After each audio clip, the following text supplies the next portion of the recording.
Welcome back to the Intentional Parents Podcast. Do you ever find yourself at a loss when it comes to disciplining your kids as they move beyond the toddler years? Anyone been there? Uh-huh. Do you wish you could instantly curb the pushback, mood swings, and moments of disrespecting your kids? Anyone here? Yes and amen. Yes. We're going to talk about this parenting strategy today that has been super life-giving to Elizabeth and I, called BottomUp versus top-down. I'm excited about this because with this, we created a resource. And when I say we, I don't mean me. I mean Elizabeth has done a great job. A little round of applause, team, for Elizabeth. Yeah. Yes. Yep. If you're in your car, please stop, take your hands off the wheel and clap. Beautiful job. But an amazing resource for you to actually go download and read. So we're going to talk about some concepts today and hopefully just whet your appetite.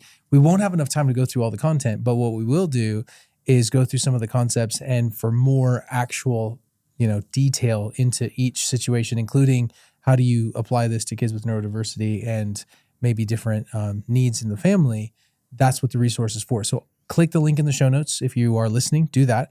Or you can go to intentionalparents.org, click on resources, look for bottom up versus top down, enter some info, and we'll send it to you.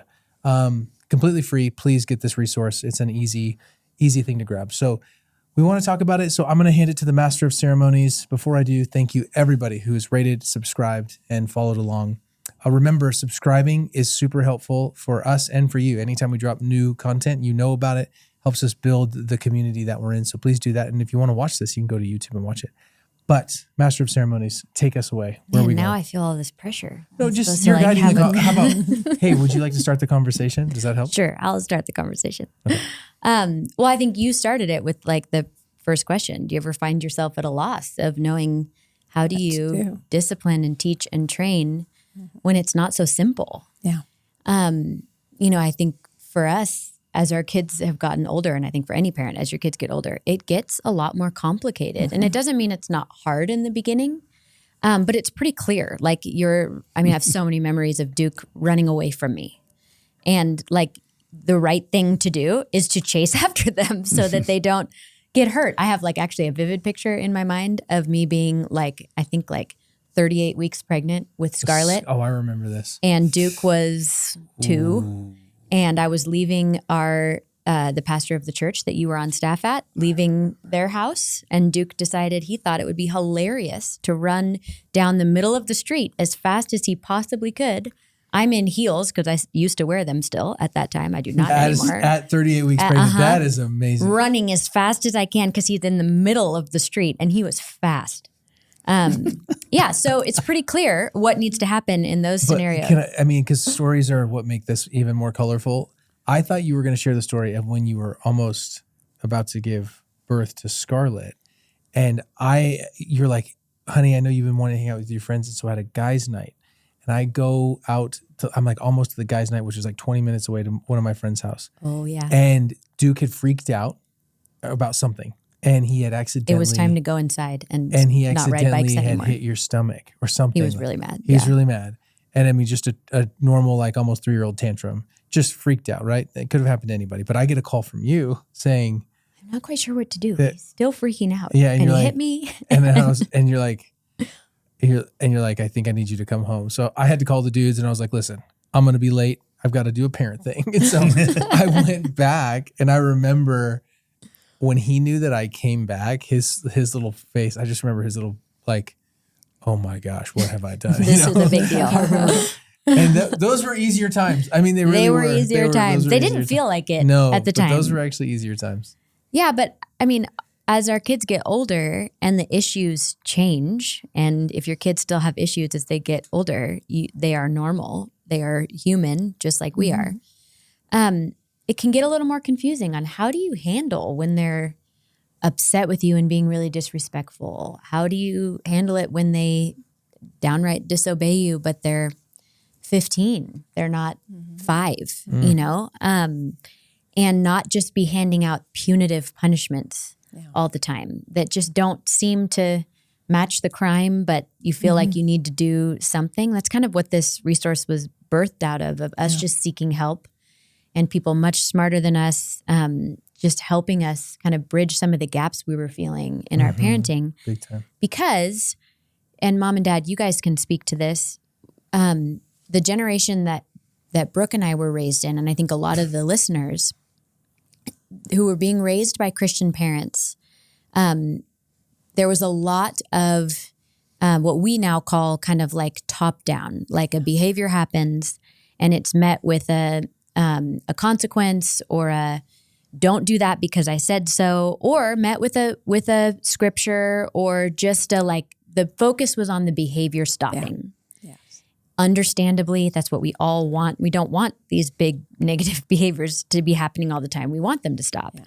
But in a lot of cases, it kind of stopped there. And then if you could get to the heart behind what actually caused the behavior, great. Yeah. But the emphasis was on stopping the behavior first.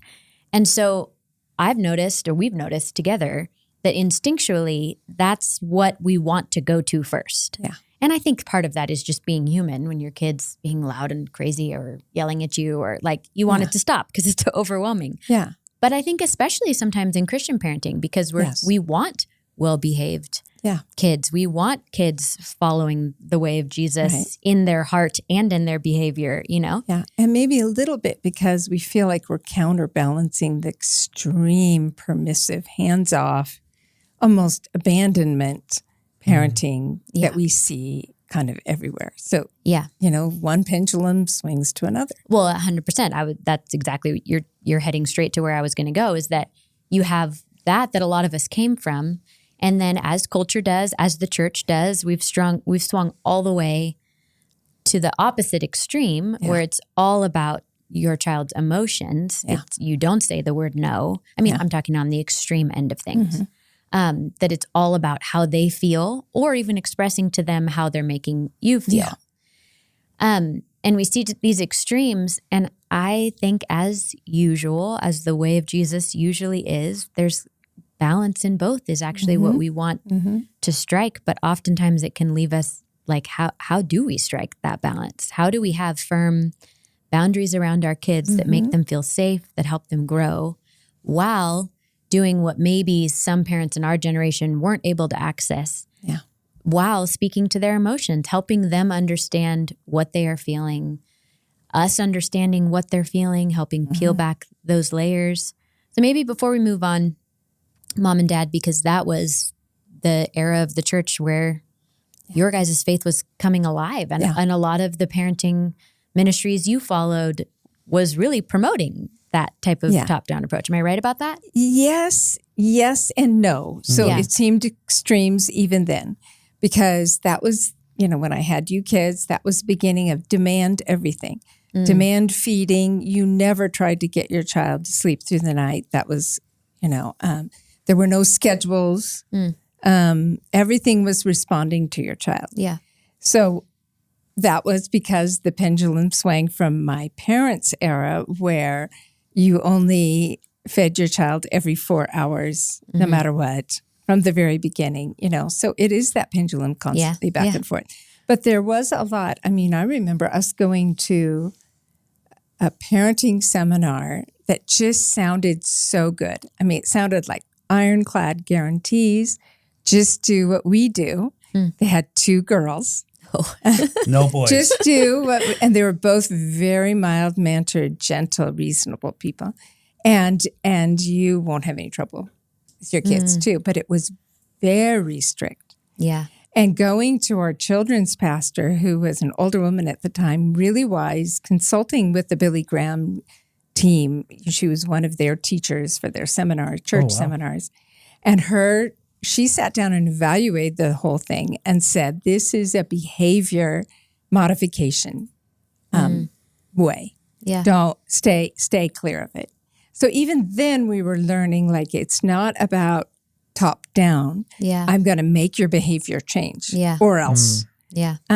But still, speaking just for us, it was bottom down, top down first, and then the relational part. Once we corrected the attitude or the behavior.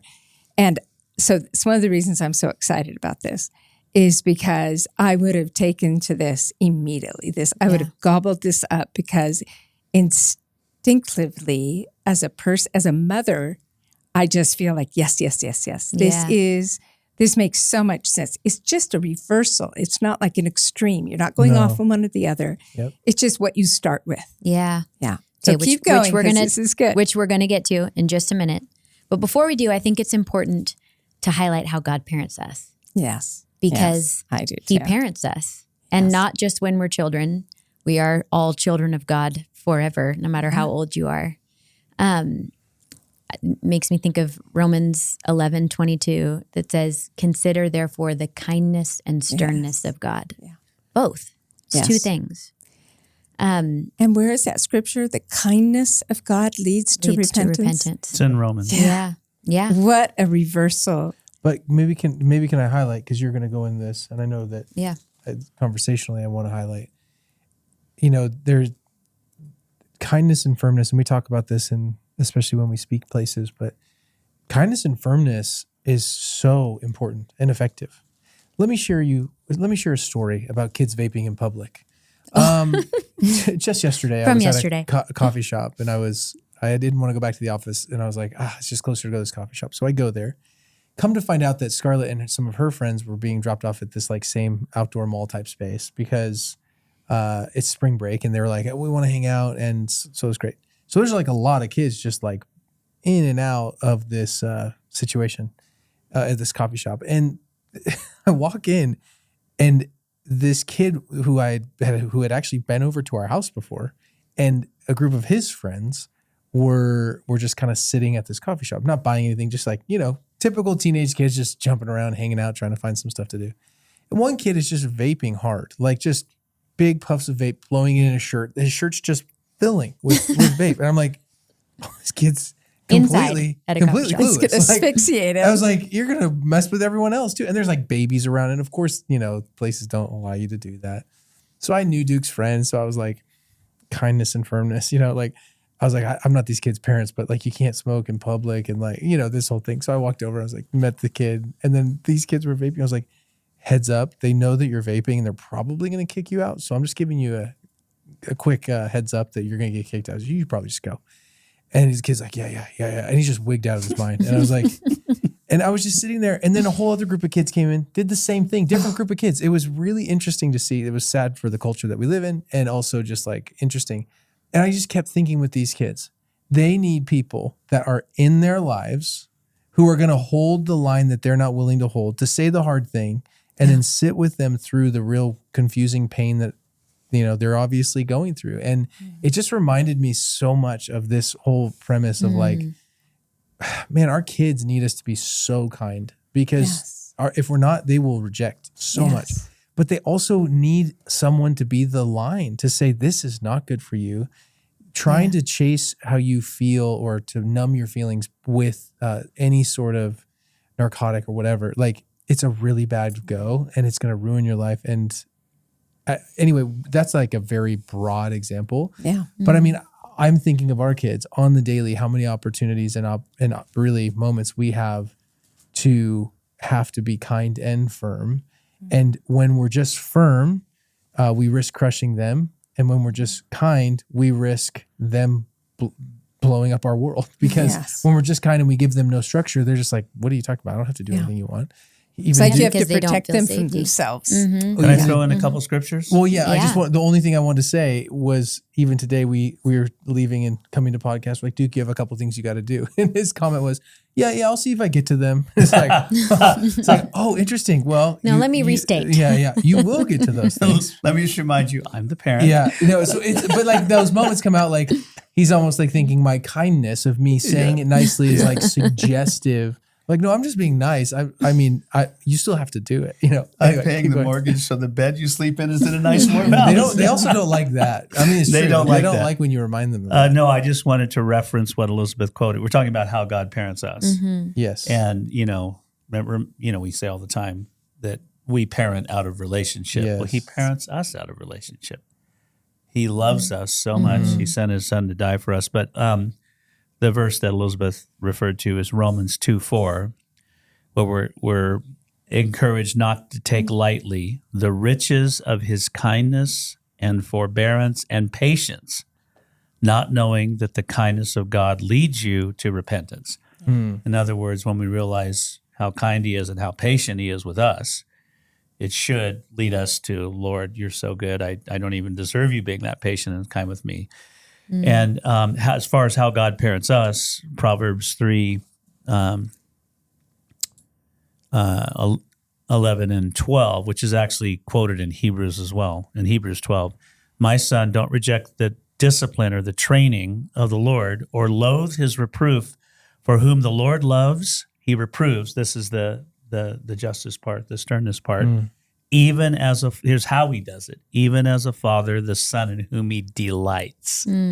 So I think, when God disciplines us, there's a love with it. We know he still delights in us. He's not rejecting us and telling us to go, go to our room without supper and stare at the wall for 12 hours, whatever. Oh, yeah. He's delighting in us, but he loves us too much to let us continue down the path. So, he's patient. He's long-suffering. He is those things, and that's how he parents us. Yeah, and that just makes me think of how we are so hardwired by God to need connection with God and with other people. And what you're highlighting is that is how God leads us and guides us and corrects us, is through relationship and connection. It's both at the same time. And so often we separate the two. Well, discipline is a time of, I need to give you a consequence. I need to teach you and train you. It's like this one-sided, I impart this hard thing to you. And connection is like when everything's going fine and we're having fun and we're playing a game together or something like that. But I think what's been so life-changing for us with our kids, and it's so funny, we've been using this tool for a long time, but I feel like I'm still blown away at how effective it is every time. And how connected I feel to our older kids when I can stay calm enough to successfully use it, it just highlights the power of connection and that's who God is to us. Can I highlight too that, need for connection, the kindness and firmness, all that put together. Proverbs 22:6, point your kids in the right direction so when they're old, they won't be lost. Right. I think it's really important to highlight that our kids need that firmness because that firmness gives direction, and it gives them of like, hey, this is a categorically bad thing. I also want to say, reminder that this is a resource, bottom up versus top down. But we also have daily texts that go out, because I was just thinking that was from our daily text the other day. We have daily texts that go out of just encouragement. It's a Bible verse and it's a quick encouragement. And you can also go to resources, click on daily free text devotional. It's a free thing, but we send them out every day. It just is a moment to pray, to pause, to reflect on scripture. But it's a reminder to me, again, like our kids are begging for our direction and so that they won't be lost. And being lost is like a very scary, vulnerable place to be for kids. And that's what I see, especially as our kids are getting up into the stages where other kids have so much more freedoms. I see so many lost kids, just like being given way too much freedom, and we're not like, we're definitely not parents that like restrict a ton of freedom. We're just thoughtful about the freedoms that we give and when we give them. And to see these kids lost, it's like, man, this firmness piece, this relationship piece, that our kids, our personal kids, like they thrive with it in a deep way. The connection piece. Yeah, and if they don't get it from you, they're going to look for it elsewhere because they're longing for it. Because God is this way. Yes. He's connection. He's firm with us while he delights in us. And Jesus, John 1, he was full of grace and truth. He was 100% of each. So at the same time. Amazing. So it's possible. So I think, I'm watching you guys, you can be firm with your children because they also know that you love them and you like them. And you affirm them all the time, with that. And so I think that's the way God is with us. But except for Birdie, because if Birdie's she's her own beast in the best way. But meaning but like she knows. Oh, she you knows. delight in Oh her. no, she does. But if I am too firm with her, that's not my favorite thing. It's my saddest thing. If I'm too direct with her, just in tone, just tone alone. Like if I'm not just like too direct. Every time just gets so mad at me. Stop being rude. And then that's how it starts. But then it will crush her spirit essentially quickly. And she just comes up to me.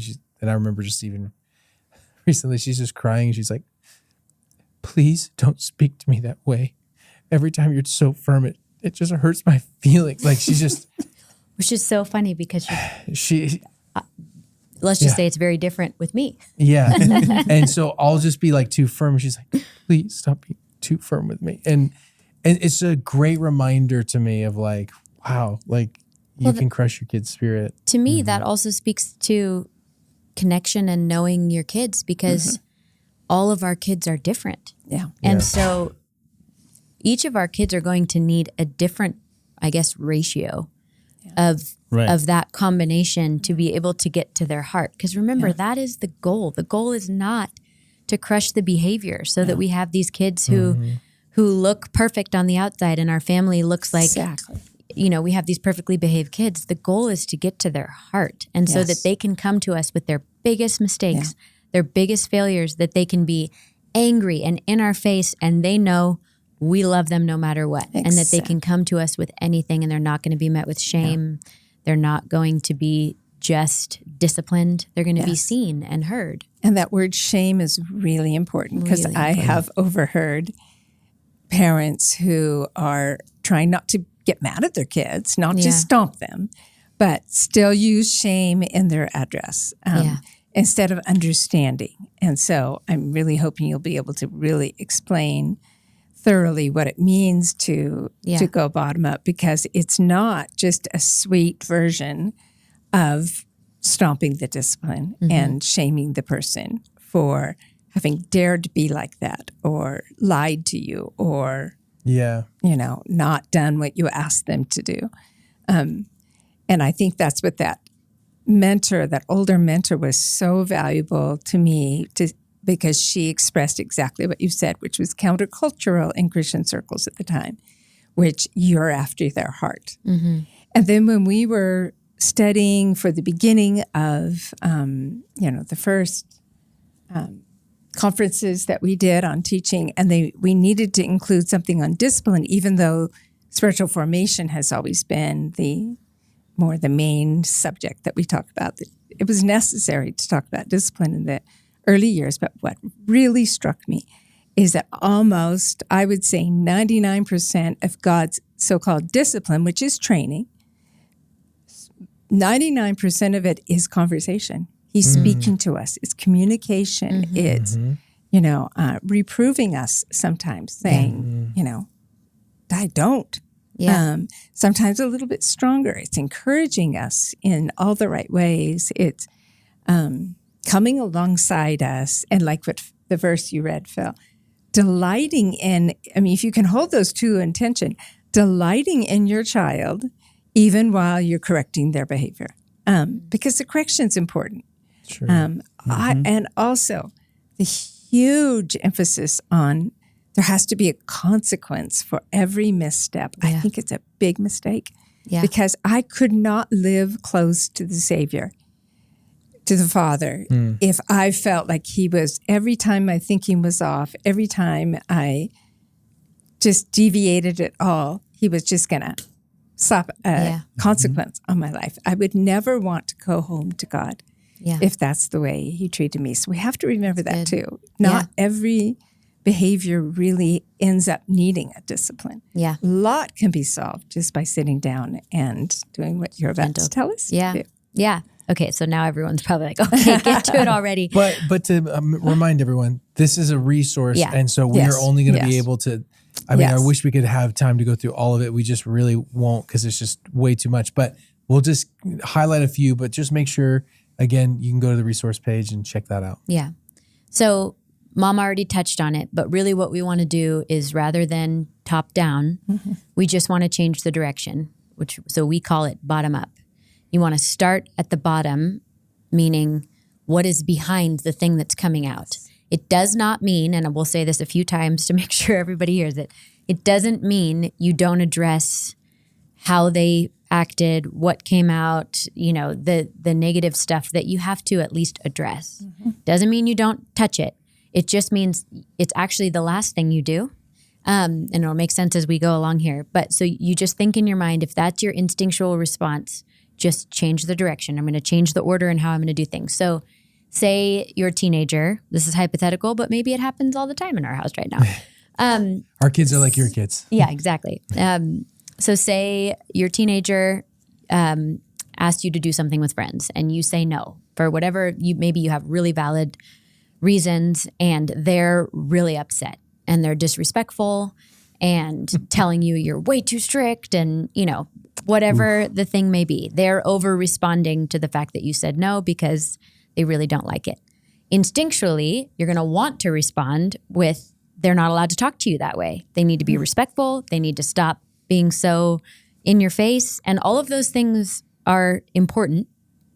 So the first thing that you do is take a deep breath, because so often we get hijacked by our own emotions that are coming up of wanting it to stop, or maybe we were never allowed to have a tone of disrespect that was shut down in our house, or whatever it might be. We just talked about procedural memory. Yeah. In a couple episodes back. Yes. So that's a great, check out that episode, but that's exactly kind of what happens in those moments, at least for me. It's like you go back to these automated responses of how you were treated when you had those responses. Yeah. And usually it's, I want to make it stop, or I want to flee, or I want peace. So I'm just going to say yes, whatever it is that your go-to response is. And in the resource, there's a couple just tools for what to do when that happens.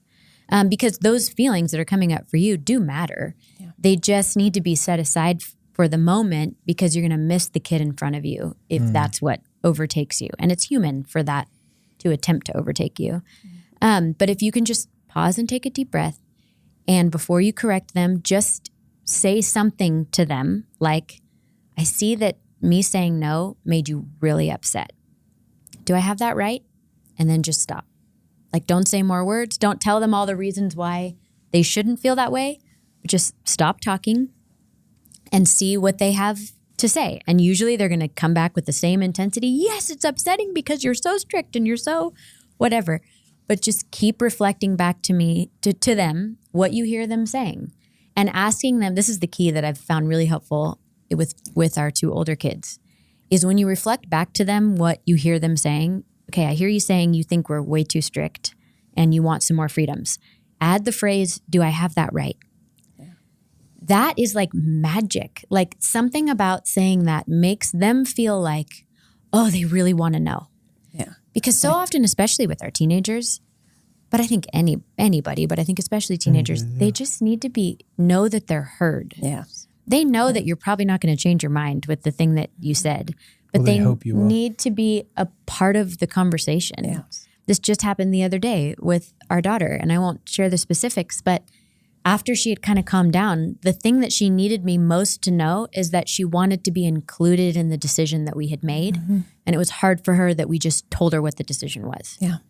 And then we're like, you're only 13, so stop even thinking it. No, it's so understandable. Really, it's about control, because by that age, as they get older, they need to have more control. Yeah. Yeah. Well, I think even as you're mentioning all of this, it's important to just highlight. Of course, we don't do that with our daughter. I was joking. Yeah, he was joking. I was joking, but I mean, that's a real part of this. I think it's important to maybe even highlight that there are moments like that happen where we do want to respond and squash. So, but I did want to just highlight that when it comes to this particular, topic and being curious and all of that, I think there are a lot of moments for me as a dad when I want to come in and I want our kids to not push back, and I really want to do bottom up versus top down, but it is honestly a learned skill. Yes. And so as you're learning, the only thing I want to say is try, when she was talking about, like, use the phrase, I see that you're angry. Do I have that right? Say it, like, word to the wise, just a little tip. Say it in the most authentic way to you. Because for a while, Elizabeth would say it in a way that was maybe that she had heard. So she would just kind of say it even tonally, like she had heard it. And our kids picked up on it in a second. And they're like, Mom's using your therapy voice. Why are you talking that way? Like, what are you talking about? Like, who are you right now? Right. Yes, so put it in your own words. But do that. Sure. Like, because I think they will sniff out any of that. Like, are you joking? Like, what's no, they literally that's what do. They say. They're like, Mom's using her therapy. Like, Duke the other day, he was mad about something. He's like, mom's using her therapy voice. I mean, what is going on? And I was like, Exactly. it's like, dude, well, half of it's because you're not listening to her. Yeah. So she's trying So to get I've been to working you. on that. So the other day, It was instead of so saying funny. it how I just said it, Yeah. the incident with Scarlett, Yeah. when she came back in and I knew she was going to tell me what she was really feeling, I just, before she did, I said, okay, I want to hear what you're saying. And just so you know, after you say it, I'm going to say back to you what I think you're saying, because I really want to make sure I get it right. And I think that felt like more That authentic felt to her. more normal. So I'm adapting my therapy voice. Can I throw in a verse that undergirds that Yeah. what you just said? Yeah, for sure. So remember, we want to parent our kids the way God parents us. So in Psalm 94 is a verse that I underlined a long time ago, verse 19. When my anxious thoughts multiply within me, right? Your consolations delight my soul. Well, I always like, what exactly does that mean? Well, in another translation, one that Brooke loves, The Message, here's how that comes out. When I was upset and beside myself, you calmed me down and cheered me up. To me, that's Wow. when your kid comes Yeah. to you upset and beside themselves. Yeah. What you're saying is, instead of saying, just calm down. You got a bad attitude. Instead, you calm them down and cheer them up. So I think that's Psalm 94, 19. that And, was what I was going to ask. What's the address? Psalm 34. What was it? Psalm 94, 19. in the Message. Yeah, but well, it's interesting because even in real time right now, as we're podcasting, I'm getting texts from our son currently, and I'm trying to respond to him while you guys are talking and the cameras are off of me because we're in real time dealing with this exact issue. And he wants his band members to come over. He's like, hey, can the band members come over? We're not there at our house right now. Oh. And he's like, can the band members come over and just like, hang To and- your house or our Yeah, house? no, our house. He's Our at house now. Yeah, back at our house. And then play music and watch a movie. And I'm like, he already knows that we're not going to let a bunch of people we don't know over to the house without When we're us not there. being there. Yes. You're still only 15. Anyway, we're in just like literally real You're in time. there. Yeah, We're it's happening we're right in now. it with you. Another verse that also undergirds this is, which we've quoted before, Proverbs 15:1. A gentle answer turns away wrath, but the Yeah. rest of that verse is a harsh word Stirs up up anger, anger. which that's and then in verse perfect. 4, Yeah. a soothing tongue is a tree of life. Yeah. And so And that's, that's what you're exactly what we're talking about. Is it's not that you're not, and we'll get to the kind of that first step is pause and acknowledge. The second one is curiosity and understanding. Like, Yeah. I really want to be curious and understand why you are so upset. And really what you're trying to do there is, how often do we respond poorly to our spouse because they said something minor and the thing is not the thing, right? Yeah. Right. It's this long pattern of things. It's not feeling seen. It's whatever the thing is for you that is usually we have a couple things that are always the thing behind the thing. And that's what we're trying to do there for our own understanding and to help them understand themselves. And this is, again, with our daughter, this was a couple years ago now. She was upset about something and I was, and we'll get to this, but I do not do this every time. There will be lots of times where you don't have the time or space or maturity or emotional capacity to be able to respond right. That's why I think I'm sometimes surprised when it works so well, because I'm like surprised at myself that I could stay calm enough and surprised at how magical it is. But she was upset about something totally unrelated. And I was just reflecting back, just, walking through this process, was in the second step, if you want to give them steps, of curiosity and understanding. And just out of the blue, she says, and when I was 6, you wouldn't let me pick out my own clothes. Whoa. And I was like, whoa, first of all, I don't remember that at all. But it was so revealing of, oh, this is not about the thing that you're asking me for that I said no to. This is about you not feeling like you have something of your own. Yeah. You have freedom. You share a room with your 2 sisters. You seldomly have stuff that feels like it's just yours. Yeah. That's what the whole thing was about. And she just needed me to know that and needed me to humbly respond and say, I don't remember that at all, but I'm sorry. You clearly needed more independence to be able to pick out your own clothes at 6. And then she was fine. It was just especially at the hormonal puberty age, so much of it is they just need to know that they're heard and that and in which makes them feel seen. Yes. So the pausing and Yeah. acknowledging, being curious and really wanting to understand. And once you've done that, they're magically pretty diffused. And some of them, it takes longer. But the third thing is where you can use the gentle correction. But by then, all that's really needed is a gentle correction of acknowledging their feelings and saying something to them like, can you see like how your initial response of being really angry at me makes it really difficult for us to have a conversation and for me to hear you and for you to hear me. And by then there is conversation flowing back and forth. Not always. Sometimes you'll do all of these things right. And at the end, you still have to kind of keep that firm boundary and say, okay, I was really trying to help you understand. It's okay that you don't understand or are choosing not to.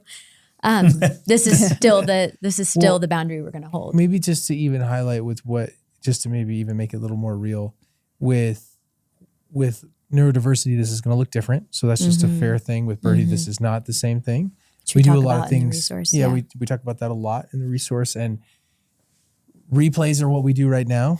And once everyone's calm, we do replay of like, okay, this is how you did it. That was definitely not the right way to do it. Here's the right way to do it. Yeah. And then usually it's like, so, hey, because this all happened. Let's try again. Let's practice. And they hate that part. So sometimes they practice, sometimes they don't. But what you're talking about with this, what I think you also miss that I know we didn't go, I know you didn't go in extensive detail in this document because this is like a practical thing. So that's why, again, get this because it's just a very helpful practical thing. But the one thing I was going to highlight is what this does for our kids, and I'm sure will happen for yours too, is it gives them emotional intelligence in a way and an awareness that I know I didn't have growing up. Yeah. And we'd had a conversation about this a handful of episodes back, emotional intelligence. And it's interesting to me because I like that as an idea. I like the idea of saying, I'm raising emotionally intelligent kids, except for when it hits me and basically gets thrown back in my face. Let me give you a big fat for instance. So I remember it was probably more than a year ago now. I came home from work. No one was downstairs. We have a 2-story house and no one was downstairs except for Duke and Scarlett. I don't know where you and the girls were. I think you were home, but you were upstairs on purpose. Like this was like a coup. An ambush. Something was happening. I walked in the door. Everything was too clean and too calm. And I was like, what is going on? And so Duke and Scarlett are sitting in the living room and I walk in and they're like, hey, Dad, can we talk to you really quick? And I was like, what are you? The tone was like, I'm in trouble. Like, what is going on? And so I go and sit down like, hey guys, what's going on? I had no clue what was going on. And they just basically said, hey, so we know you've been really busy and we know you've been working a lot. But how you've been really short with us and how you've been responding has been hurting our feelings and you're being too intense and too short. And we just really want to ask you to work on it. And I'm sitting there. I cannot tell the array of emotions that came over me so quickly. Procedural memory. I mean, of all the things, like the first thing was like, I'm the parent, you're the kid. How dare you? That's the first thing that was in my head. And then the second thing was like, wow, I think this is really cool that they're doing this, but man, this really sucks because it still makes me feel really lame. And there's just like all these things that are going through my mind as my kids are saying this. I'm trying to say like, it sounds great to teach your kids emotional intelligence, but it will also like keep and correct you in a deep way. And I'm thankful that the Spirit gave me the power in that moment to respond calmly and to say, you're right, I understand. And it was overall a really positive experience, although I could definitely tell they had a great amount of coaching from Mamacita. Outside of that, there was a win because they keep teaching you as well. So you're teaching your kids this, right? But they're going to have an awareness and emotional intelligence that's going to keep teaching you in a way that is hard to even understand fully how deep and helpful it will be. And I know that for me, like Elizabeth can tell me all day long, hey, you're kind of grumpy and you're being lame. I'm like, okay. But when your kids sit you down and then tell you, it's not for the faint of heart. Kindly, especially when they do it kindly. They did kindly. If they screamed it at you, you probably wouldn't have heard a word they said. I would have gotten mad. I would have corrected the fact that they did it in such a hurtful way or whatever. Well, I'm really glad at the beginning you said it doesn't mean you don't bring the correction. No. Are you done or are you going to get into that? Because I had a verse for that.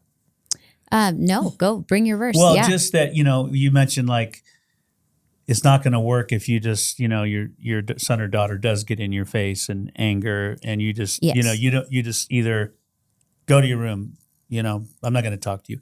Yeah. Well, if you do something like that, if you don't deal with it, if you don't do bottom up, top down, if you don't actually, and then bring the correction, it's not resolved. There's tension in the home. Yep. But there's a payback to you as a parent if you do the work. This is work. This is parenting. It's not for the faint of heart, and it's not an exact science. But Proverbs 29:17, correct your son or daughter, and they will give you comfort, and they will delight your soul.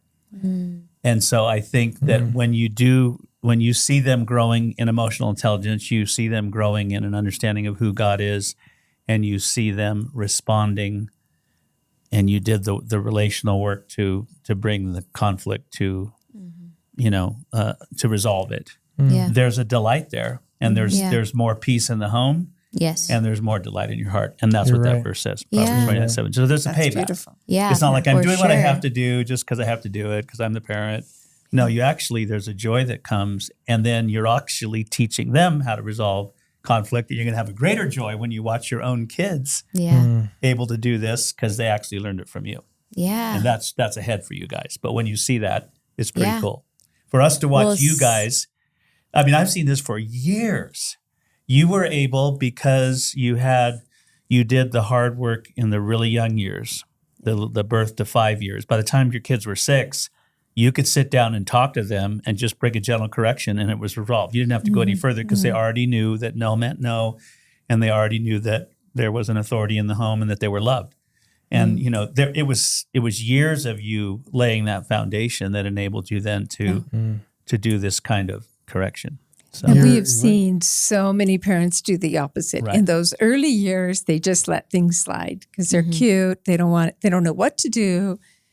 Their child's big responses overwhelm them a little bit, so they just don't do anything. And then they hit about 4 or 5, and then all of a sudden it's so bad that they're just stomping on their kids. And it's it's completely ineffective. Yeah. It does not bring the results that you want. In the early years, just keeping a level of tight control over what's okay and what's not okay. How they treat their siblings, that's like really important. I've heard also many stories of a sibling being bullied by another sibling and a parent doing nothing about it. Just let them work it out on their own. And that's very hard to correct or, maybe even beyond correction at a certain age. Yeah. So this is really important, but I love that you did say in the early years, you are the one establishing what the boundaries are. Yeah. You're talking about later when they know the boundaries. Yes. And they are bumping up against them, which it every semi-intelligent, all of them. capable, even healthy child is going to do.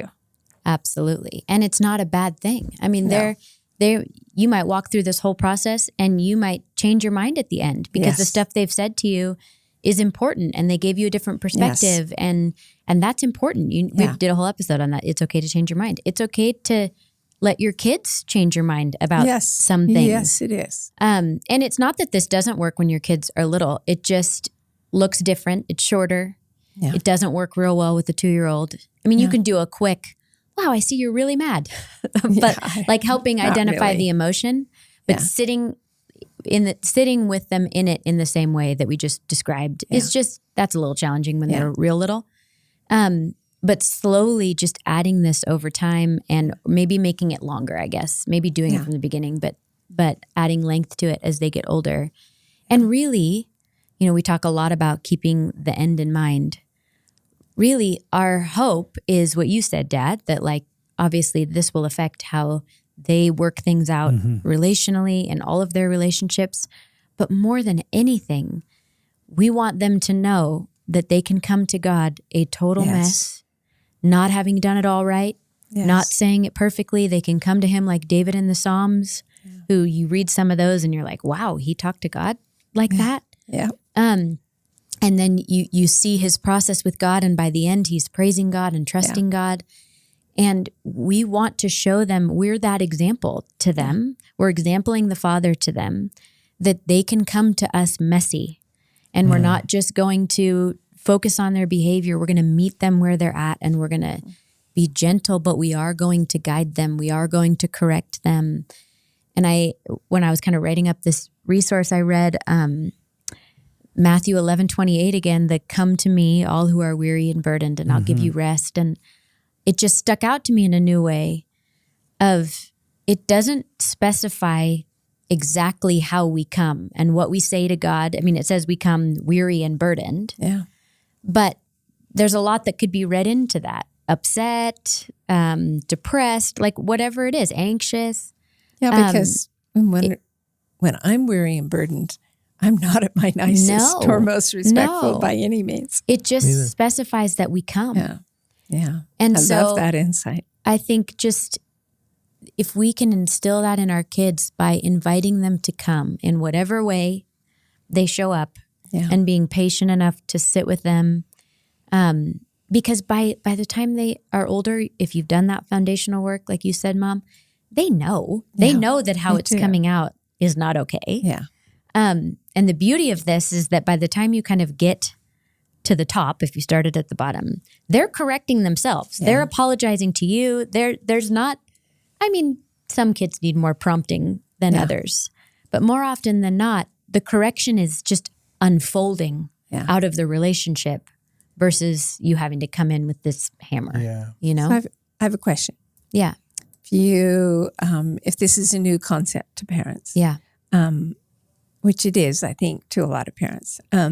What would you, after your experience with your own kids, what would you be looking for as the underlying cause? I mean, what are some specific struggles that could be going on internally that would cause some of these big ruptures? That's a great question. Yeah. Why don't you go first? Anxiety That's a big one. is a huge one. Yes. So much of the pushback or anger or arguing, oftentimes the root is anxiety. Yeah. And that's huge. And it is so easy to miss. Yeah. Because it looks like anger. Yeah. It looks like a lack of self-control. Or, but if you can peel back the layers of, are you afraid of something? Yeah. That's huge. Yeah. Anxiety about rejection.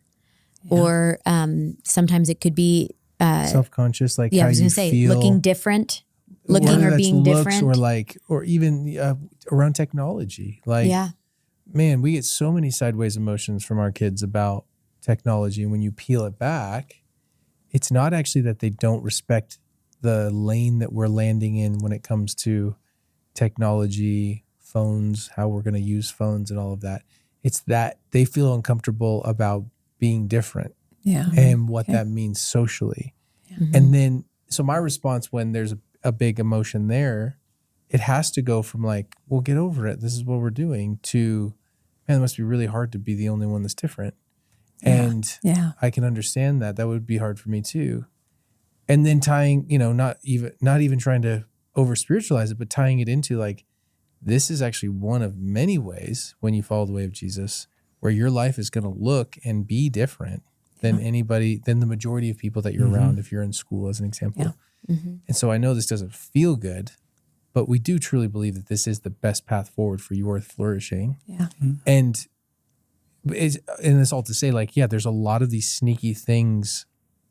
And that's why it's bottom up. It's curiosity because it's so hard to know. Like there's sometimes you'll think it's one thing and you're like, oh, no, you really just are mad about the phone thing. Yeah. Well, I mean, the thing I said about doing it with our daughter the other day of really the thing underneath the thing was she was needing a shift in how we're approaching her. Yeah. And she was needing be included. To be included. And there are these shifts that feel like they come out of nowhere. I feel like as your kids get older, where all of a sudden they will need more freedom. Yeah. And you get really used to just operating in the same way, same level of authority or, I don't know, tightness of the box. You would say, Mom, we need to do another episode on that. And so sometimes the anger and the pushback is because actually, maybe we actually do need to shift something in our parenting and they're feeling it, but they don't know how to express it fully. Yeah, And so that's I would true. say oftentimes these types of conversations with our son will end in him saying, I'm feeling like you don't trust me, but I am trustworthy. He doesn't say it exactly like this. Could we try you giving me a little more freedom in this specific area? Yeah. And most of the time we'll take a step back and be like, yeah, let's give it a try. Well, I started thinking about like, what was I doing at 15, almost 16, and realizing, Yeah. Yeah. So maybe yeah, it's two different. other things would be respect. Yeah. Your kids do need, it's a human need Yeah. to be offered respect. Yeah. So there's that maybe. But then I was thinking back to my teenage years when I was pretty awful to my mom. I was so angry at her. And I'm thinking now, it wouldn't have been anxiety. What would have been at the root of that? And it was hurt. Just Yes. deep hurt for not feeling accepted, for me being different than her. And I think that would be one for parents to explore. Is Yeah. there, and maybe as spouses to help each other with some, is there an area where you're seeing your husband or wife hurt your child that you could alert them to, and just saying, on this particular child, that hurts. Yeah. Doesn't hurt on this child, Yeah. but on this particular child, her emotional makeup or where she is right now, that hurts. And I wonder how much in a simple, well-said apology would help. Yeah. Yeah. Totally. I'm glad Well, you said that. I think I know that's we're about important. to wrap up. You have one more thing you wanted to say real quick before we. Yeah, close. and this more details are in the resource, but I think this is probably one of the most important things, and I just would love to end on it.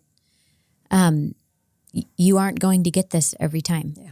And if you're Not even listening close. and you're like, well, shoot, I haven't been doing this at all. I've been doing the top down. I don't even know where to start with this. Or you're just calculating in your head all the areas that you've missed it recently. The reality is there's going to be moments when you're rushing out the door and this just isn't possible. Moments when another kid needs something, their need is way bigger or seemingly bigger in the moment. Or like in our case, we have, 2 younger and 2 older. Yeah. So just practically, there's going to be times when you miss it, or it's bedtime. It's always at bedtime when these things happen and you're exhausted. And rather than sitting in the failure of that, which the enemy just so deeply wants us to do, those are moments to be able to go back to our kids. You hear us talk about it all the time, the power of repair, but being able to go back, even if it's the next day, go back no matter how long it's been. If the Spirit prompts you and if you remember, go back. And you can just say something like, hey, yesterday when you were really upset and I just came down hard on you, I wasn't able to stay calm and hear you, and I put all my energy into shutting you down. I want you to know that I'm sorry, and I want to hear what you have to say. Yeah. I want us to be able to communicate in a healthy and calm way. Can we try again? Yeah. Man, the things you're showing your kids in that moment Yes. and the reconnecting that you're doing and just acknowledging with them, like, I'm not going to get this every time. And we don't even have to say to them, even though we'll want to, you're not going to get it every time either. But we're modeling to them that this is what we do when we don't get it right. Or I don't even want to say get it right. Do it in the way that creates flourishing and connection. Yeah. Yeah. It's really important. Yeah. And just lastly on this note is to maybe highlight, if you have kids, toddlers as an example, this is going to look different if they can't communicate about their emotions. Yeah. That's where you have to kind of assume some things like, have they eaten? Have they not? Have they had naps? Have they not? What's their schedule like? You'll kind of have to assume, I wonder where this behavior is coming from. Yeah. Let me do a backlog of kind of what's been going on. And you'll have to guess, but I'm telling you, even that process, it's very helpful. It still even helps in that moment because it causes you to slow down and be curious and not just account it to behavior. Because a lot of these things actually aren't behavior, although they mask like behavior. And we treat it with behavior and they're just really tired. I mean, sweet Sloan, she is the funniest at night. We didn't realize this until we were at Forest Home this last year. By the way, we're going to be at Forest Home this year. We have a whole week. Excited. You can click the link in the show notes. Sign up for tickets if you don't. We're week 6, I believe. You can check it out. But July, yes, no, it's week 6. week It'll of be easier family to find camp. week 6 than when the exact dates will be there. But all 4 of us will be there speaking all week. It's going to be a great time. But we were there, and when she gets really busy, at night when she goes to sleep, Overstimulated or overtired. overstimulated, or just a busy time, she just cries. That's the way she comes down. And it wasn't until then when I was like, oh, what is this weird thing? Like, she's decompressing. like, why are you And crying? she would say, I want to go home. And we're like, I don't think you do. I think you're having the best time. She'd get up the next morning and like ready to go. Like, this is the best so happy ever. to be there. But she would, so even now, when she gets overtired and overstimulated and it's bedtime, she's just crying. And if you sit with her, she doesn't have a reason, you know? So then we have to do some of the gymnastics for her to say, you're not a toddler, but she can't communicate what she's feeling in that moment. So we bottom up versus top down. This isn't because she doesn't want to go to bed. It's because she's overstimulated. She's really tired. Just need someone to hold her. She needs someone to just cuddle her for a minute and she'll be okay. And truly, that's always the answer. It's never not that. And so, but for a long time, even initially, I was like, what is your problem? Like, what is you're just a fine going to bed? Why are you wailing? Because she's not just crying. She like wails. Yeah. And then Birdie's like, she's being so annoying. Yeah, Birdie does not like we crying. We know. Trust us. We agree. I think what you're describing is a compassion of God, Yeah. who has every reason to stomp on us at times and judge us, and we know better and shame us. Yeah. And instead, he's compassionate towards us. Yeah. And I think that developing that from the very beginning, as soon as you hold that baby in your arms, I think is just would be an amazing habit to start. Sure. Go with compassion and the kindness that comes from that first. And second, to a lot of times, parents who discipline harshly, we are just fed up. We're just tired of it. Yeah. And it's all about us all of a sudden. Yeah. Yeah. I don't know what you're talking about. Well, yeah, truly. Elizabeth, thank you for writing this resource. Go to intentionalparents.org. It's excellent. Click on resources, bottom up versus top down, or click the link in the show notes. Get that resource. But thank you for following along in this journey today. We'll be back next week.